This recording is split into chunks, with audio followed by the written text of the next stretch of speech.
Nestle is engaged in a brutal war with children, and yet almost no one knows the full extent of this war. From Nestle convincing parents to poison their babies, to cutting off water supplies to using child labor to make chocolate, Nestle's been exploiting children around the world for years. However, it wasn't always this way. In fact, Nestle began as a simple chocolate company, but after decades of growth, thousands of brands, and an ever-increasing empire, and Nestle is treading down a very dark path. It's gone to the point that Nestle is now sourcing its cocoa from over 2 million child laborers. And according to the former Nestle CEO, water shouldn't even be a human right. So why is Nestle acting in this way? Why is Nestle waging a war with children? And how could they get away with it? Well, the truth is that for the last 70 years, Nestle has been playing a game of cat and mouse. There have been countless protests and boycotts against Nestle. They've been marketing baby formula to children under 6 months old, causing a massive spike in high mortality rates amongst children. And yet, having said all this, proper retribution for these crimes still eludes them. And to understand why, we need to understand how this descent started in the first place. You see, during the early 1900s, Nestle had built their empire on the back of a few key products. One of their main products was chocolate, and they were making bank from chocolate just before World War II. However, with World War II around the corner, and Nestle was running out of space to expand into, they had to branch out more. If the company didn't do anything, they would completely stagnate and fall behind their competition. And so, simply put, they needed new markets and new products to keep the profits flowing in. And luckily for Nestle, this was just around the time of globalization. After the Second World War, countries were beginning to open up their doors to Western business. So if you were a company looking to expand and all these new opportunities were coming up, you'd be a fool not to take them. New markets would mean more demand for your products as well as new supplies for your factories. In short, it was a no-brainer. But what products could you bring to these new places around the world? Well, after the Second World War, a new sense of optimism was taking hold, and this feeling was especially strong when it came to children. So all the better if you could tap into this feeling. This new growing market of humanitarianism was the perfect gap in the market to fill, and so Nestle would brand themselves as a child-friendly company, designing lots of their products to be consumed by children. They even made themselves new cartoon mascots like Quickie the Nesquik bunny. And so using the money they had gained from their chocolate factories, Nestle would come to dominate the baby formula industry. This would become one of Nestle's flagship products, and it still is to this day. So if you could supply baby formula to starving children all around the world, everyone would be happy,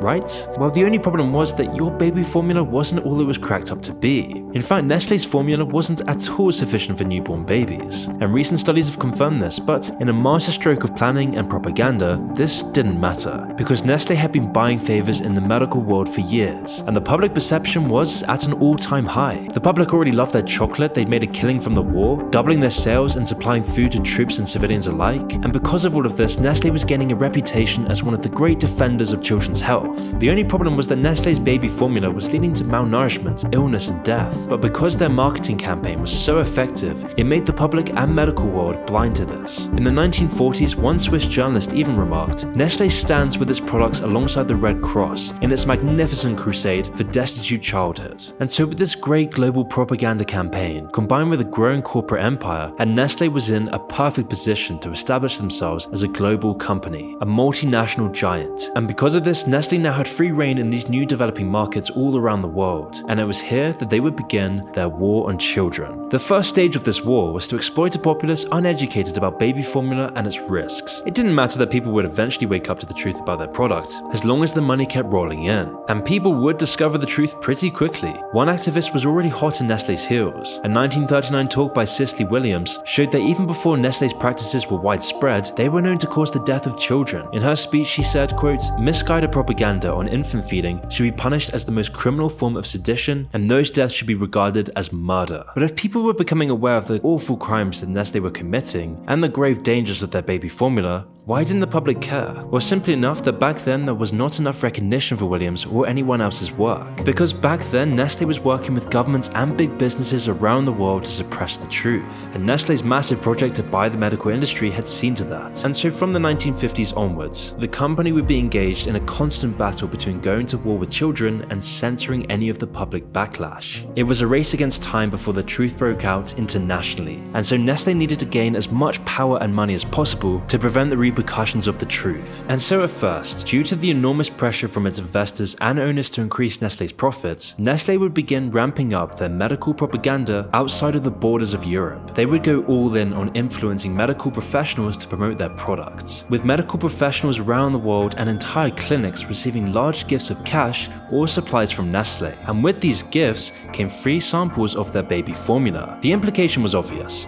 If you recommend our formula, the funding will always keep coming, and in almost all cases this worked perfectly. In Nigeria, for example, the average clinic was receiving up to 8,000 free cans of baby formula each year for promotions. The reason behind this was clear. If mothers saw that doctors and nurses were using Nestle's baby formula, they would then be much more likely to make the switch, especially if their doctors and nurses were recommending this to the population. And so if doctors around the world are promoting Nestle's baby formula over breast milk, it would be almost impossible to ignore this. Without any other information on the topic, you might just think that why should you give your baby your own natural healthy breast milk when Nestle's chemical formula is recommended by your doctor? Eventually the propaganda became so deep that these free Nestle samples would also be given to mothers by what were called milk nurses. These glorified salespeople would hang around maternity wards, hospitals, and even people's homes. There they would give mothers free samples, hoping to get them hooked on Nestle's formula. But marketing wouldn't be enough for Nestle. As they expanded across the world, they needed more profits. Because by now, Nestle was a huge multinational conglomerate, and with its huge size came a bottomless need to make more money. And Nestle was facing the same issues that companies like Coca-Cola were. They had reached their market cap, and so they needed to expand to new markets. Which is why during the 60s, Nestle was busy acquiring tons of different companies in tons of different industries: canned goods, ice cream, frozen food, and even water. It seemed like Nestle was well on their way to becoming a global power. It seemed like no backlash could possibly stop them. They would just continue to buy up more and more companies and exert their influence over more and more governments. And so to fund all of this, Nestle would need to squeeze even more money out of all of their products. However, because of this, the criticism was catching up to Nestle, and this would be the biggest thorn in their side. If people perceived Nestle to be an evil, anti-children company, that would completely destroy their brand image, and their increasing exploitation was gaining more and more publicity. So far, things had gone really well for Nestle. They were the darlings of the medical world, and so the company thought that they were unstoppable. It wouldn't hurt to go a little bit further than before, right? Well, the greed for profits won at Nestle. Any concern for the lives that they would ruin was fading fast.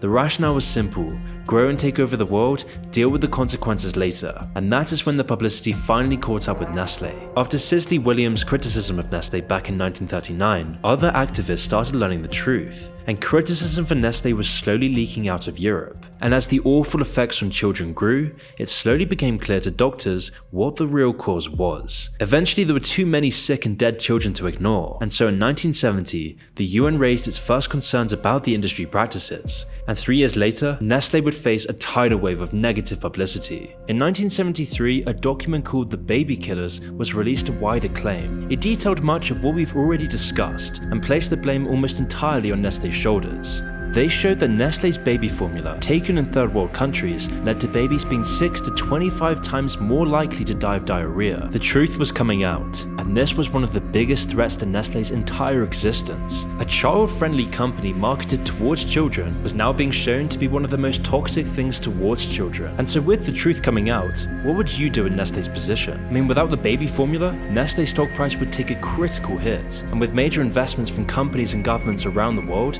this just wasn't an option. So Nestle had to suppress the truth, even if it was a losing battle. And so the first thing they would do was sue the publishers for libel, despite not being able to say that any of it was false. Eventually Nestle won the case, but only because of the name Baby Killer. The court actually found out that everything else was completely true, but this didn't matter, as long as the critics were sued into the ground. And with the power of the world's best lawyers, Nestle could save face, at least for now, because these early losses weren't stopping Nestle's exploitation. In fact, Nestle would then begin the next phase in their war on children. They would ramp up their marketing even more and introduce new actions to sell their formula, each more evil than the last. And possibly the worst of these was to give mothers just enough free samples until they stopped producing breast milk. And when this happened, the mother was quickly stuck with the formula. They had to buy more or their child starved. Like a drug dealer, Nestle would give mothers their first free hit before milking them dry. If they stopped buying it, they were out of options and risked the health of their child. And these weren't the only negative effects from baby formula. Nestle specifically targeted poor communities with their formula marketing, and when there's poverty, there's more likely poor sanitation as well. Nestle's baby formula needed clean water to be safe. But did Nestle tell anyone when they gave out their free supplies or in their marketing? Well, of course they didn't, at least not in a meaningful way. There were written warnings on the labels, but their poorest, most at-risk customers couldn't actually read it.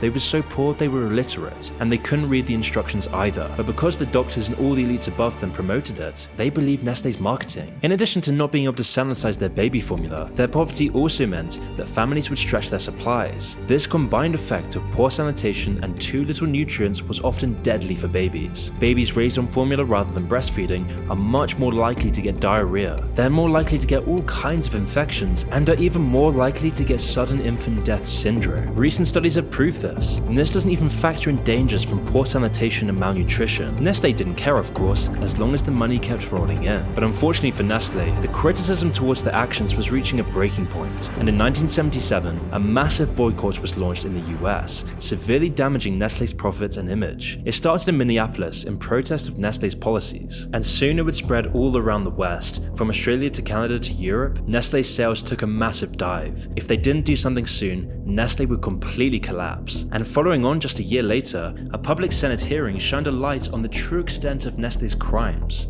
One senator asked a Nestle executive whether they should be held responsible for marketing baby formula in impoverished places. Places where there wasn't enough clean water and where mothers were forced to dilute the formula. And Nestle's cowardly answer was, quote, "We can't have that responsibility." When questioned directly, Nestle executives only gave fodder to an enraged populace. What should have been the final nail in Nestle's coffin came when the World Health Organization and UNICEF drafted a new code for baby formula marketing restrictions. It outlawed pretty much all the practices we've discussed, and very soon after, countries would begin implementing it into their laws. So of course Nestle would fight back. Their vice president called it unacceptable, restrictive, irrelevant, and unworkable. But it was too late. Corporate pressure inside the company, along with the investors, was doubtlessly high as well. All the negative press and boycotts were ruining the image of the company, whose whole persona was built on being child-friendly. But what mattered to Nestle the most were the profits they would lose from the whole scandal. And if you only care about maximizing profits, the best option was to play along for a little while. So Nestle stepped back from their practices. But this only really happened once the damages started to outweigh the profits. And in the long run, the fallout didn't really damage Nestle nearly as much as it should have. Throughout the 70s, while Nestle were taking hits for baby formula, they were ramping up their usage of child labor in making their chocolate. And most importantly for Nestle,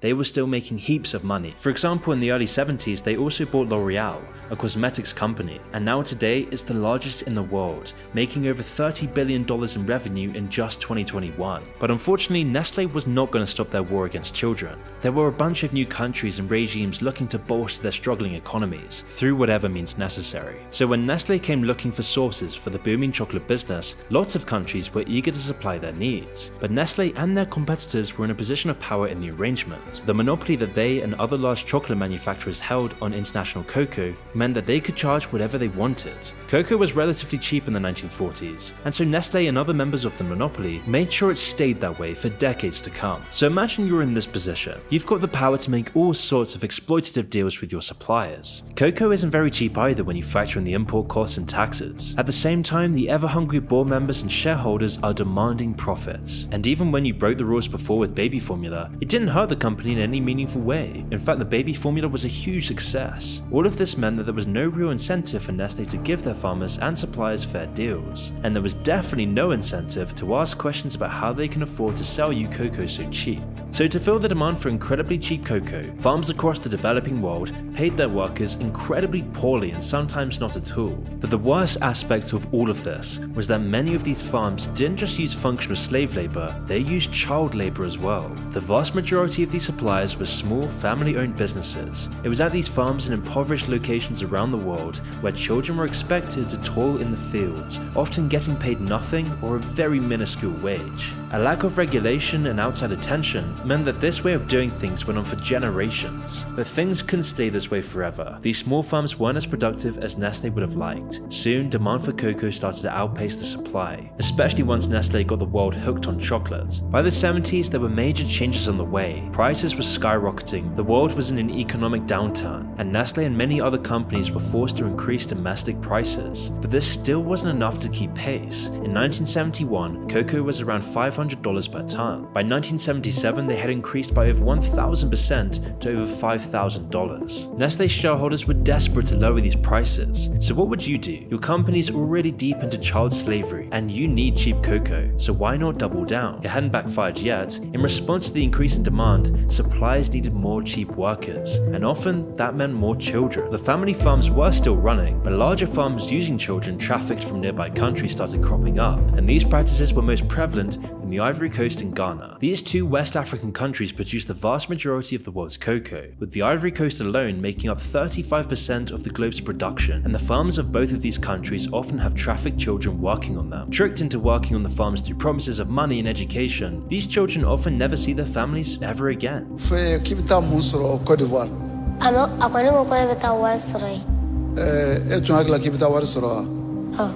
Instead, they work 14-hour days of hard manual labor. The machete is the most common tool on the farm, used to cut cocoa pods from trees and to extract the beans. And so physical injuries and scars are just as common as the psychological ones. And Nestle didn't bat an eye at all. They would just ignore that their suppliers were enslaving children to work in these dangerous conditions. Everything was fine as long as the beans were cheap. This sorry affair continued for years, and as the 90s came and went, child slavery would only ramp up. But as it became more prevalent, people started to catch wind of this. In the year 2000, a BBC documentary documented the abuses in the Ivory Coast. They estimated there were 15,000 child laborers at the time, but the figure was likely much higher. And then more and more documentaries, articles and exposés would pile up. As the farms relied more and more heavily on child labor, the issue only became harder and harder to ignore, especially with big names like Nestle being involved with this. However, at first, this didn't matter too much, because the government in Africa were reluctant to interfere with one of their largest exports, and a 2008 report showed that progress was slow, if non-existent, in solving the issue. The number of child slaves just kept growing and growing, but as pressure was beginning to mount, Nestle was being forced to act. Having been boycotted before, Nestle couldn't risk the fall of its empire. However, this time it wouldn't be like before with the baby formula. They weren't going to introduce any grand changes in Nestle's policy or international laws. Instead, all they would do is make one of their popular chocolate bars, the Kit Kat, fair trade. When Nestle announced that Kit Kats would now be made with fair trade cocoa, it seemed like the first step in the right direction. Giving a fair price to the farmers meant they wouldn't be incentivized to use child labor. But in the end, this was all just optics. The whole purpose of this Kit Kat deal was to get activists off Nestle's back, but the rest of their chocolate wasn't acknowledged at all. So while Nestle was broadcasting their good deeds and morals, their war against children was still in full swing. In 2016, it was estimated that over 2 million children were now working in the cocoa industry. But for Nestle, it seemed like the problem had all gone away. Public outrage started to wane. People got distracted by other issues. No one cared about some distant foreign child slavery. And this meant that Nestle didn't even have to pay lip service anymore. In 2020, they even ended their Kit Kat deal, fully pulling out of fair trade. Instead, Kit Kats are now part of the Rainforest Alliance, because climate change is the issue of today, so it made sense to keep the facade up for an issue people stopped caring about. Which is why today, the problem is just as bad, if not even worse. Nestle still rely on child slavery, and there's no monetary incentive for them to stop, and a lot of greedy reasons to ignore it. And these victories in their war on children have made Nestle almost comfortable in their evil. In 2005, a Nestle CEO said this in an interview when talking about the view that water is a human right. Quote, "That's an extreme solution. The other view says that water is foodstuff like any other, and like any other foodstuff, it should have market value. Of course people pay for water, but to say it's not a right for people to have water is just senseless in its barbarity." And this statement came off the back of years of Nestle siphoning water supplies and causing droughts around the world. In 2018, Nestle funneled 45 million gallons of water from mountain springs in California's Strawberry Creek. And now that countless creeks in the region have run dry, it's obvious who's to blame. And there's just so many countless examples of this around the world. But one of the worst is from Pakistan, when an audit found that Nestle paid pretty much nothing to Pakistan's government for the 4.4 billion litres of water they took. And they went on to waste half of it and bottled the rest. And Nestle bought up so much of Pakistan's fresh water, only then to resell it it back to the Pakistani population at a higher price, a price that most people just couldn't afford. And the water they did sell wasn't even fit for human consumption, so why did governments around the world allow Nestle to do this? Well, after almost a century of these practices, Nestle has become unstoppable in its strategy. They will always exaggerate job opportunities and the money they'll bring to a country. Once they have permission to enter the country, they suck the community dry, bottle the water, and then resell it back to the population, all at a higher price. Using these tactics, they've made billions. In 2018 alone, Nestle made over $7 billion just from bottled water, and these profits show no sign of stopping. In fact, Nestle's in the middle of a golden age. Over the past 10 years, their stock price has doubled. And to add to the shamelessness of Nestle's evil, they've even gone back to their old baby formula strategies. New tricks such as targeting pregnant women or new mothers with social media posts promoting formula are widespread. And in the developing world, Nestle is still heavily involved in marketing their baby formulas, with formula consumption rapidly growing in Southeast Asia and the Pacific. Nestle doesn't really have incentives to play nice anymore. Their war on children shows absolutely no signs of stopping. As long as the profits keep rolling in, they'll continue their evil actions. They're still using slave labor, they're still flaunting the rules in their marketing of baby formula, and they're even still siphoning off water just to bottle and resell it back to an impoverished nation. And the boycotts that seemed so effective in the past are now incredibly hard to organize, because Nestle just owns so many brands and products. It's nearly impossible to keep track of what to avoid. They're so deeply ingrained in modern society that governments, big business, and major investors could never let it fall, which is why nowadays there's not nearly enough pressure on Nestle. And so the future kind of looks grim for children around the world, but at least it's bright for Nestle.